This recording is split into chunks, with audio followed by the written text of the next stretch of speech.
Bayangkan seorang pria yang tidak pernah tidur nyenyak selama 2 tahun. Setiap kali matanya terpejam karena kantuk yang hebat, dia akan segera bangun, meraih penanya, dan melanjutkan menulis.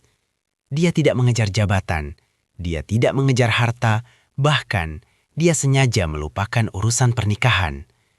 Dunia mengenalnya sebagai Imam An-Nawawi, manusia yang sanggup menulis hingga tangannya mati rasa hanya agar Anda dan saya hari ini bisa membaca jalan menuju surga. Apakah ini obsesi yang gila, ataukah sebuah cinta yang kita tidak sanggup memahaminya? Hari ini, kita hidup di era hustle culture. Kita dipaksa produktif, kita takut tertinggal, kita FOMO. Tapi anehnya, semakin kita sibuk, semakin kita merasa kosong. Kita sering bertanya, bagaimana cara mengatur waktu agar hidup ini bermakna?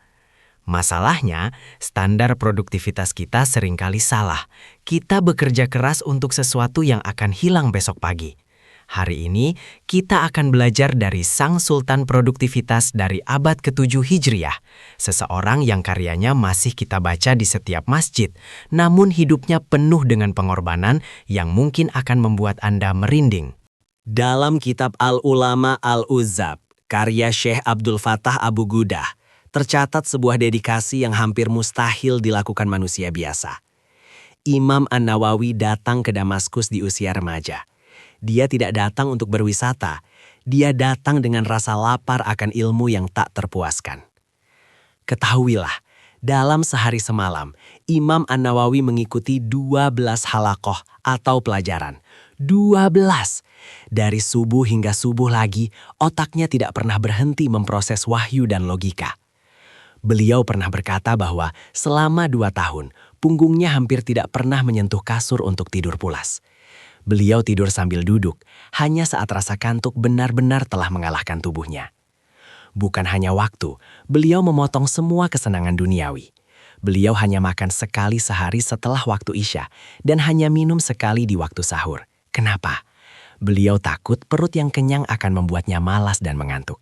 Baginya, 1 menit yang hilang tanpa membaca atau menulis adalah sebuah kerugian besar bagi umat. Hasilnya, beliau wafat di usia muda, sekitar 45 tahun. Namun, karya yang beliau tinggalkan, jika dihitung, setiap hari dalam hidupnya, beliau menulis ribuan baris ilmu yang manfaatnya mengalir hingga 800 tahun setelah kematiannya. Itulah yang disebut sebagai barokah dalam waktu. Apa yang bisa kita petik dari kegilaan produktivitas Imam An-Nawawi untuk tren hari ini? Apakah kita harus berhenti menikah atau berhenti tidur? Tentu tidak.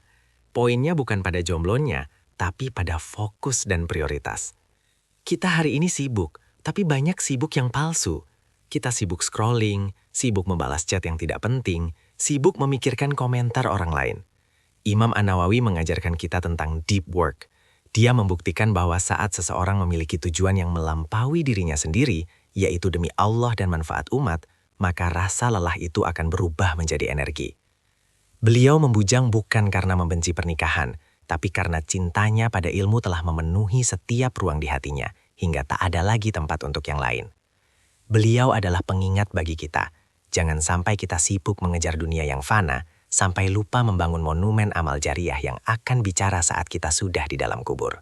Dunia mungkin akan melupakan nama manajer terbaik tahun ini dalam waktu 1 dekade. Namun, dunia tidak akan pernah melupakan nama An-Nawawi selama Al-Quran dan hadis masih dibaca di muka bumi. Jadi, sebelum Anda mengeluh tentang betapa sibuknya hari Anda, tanyalah pada diri sendiri. Apakah kesibukanku hari ini akan menghasilkan sesuatu yang layak disebut sebagai warisan? Atau aku hanya sedang berlari di atas treadmill yang tidak membawaku kemana-mana?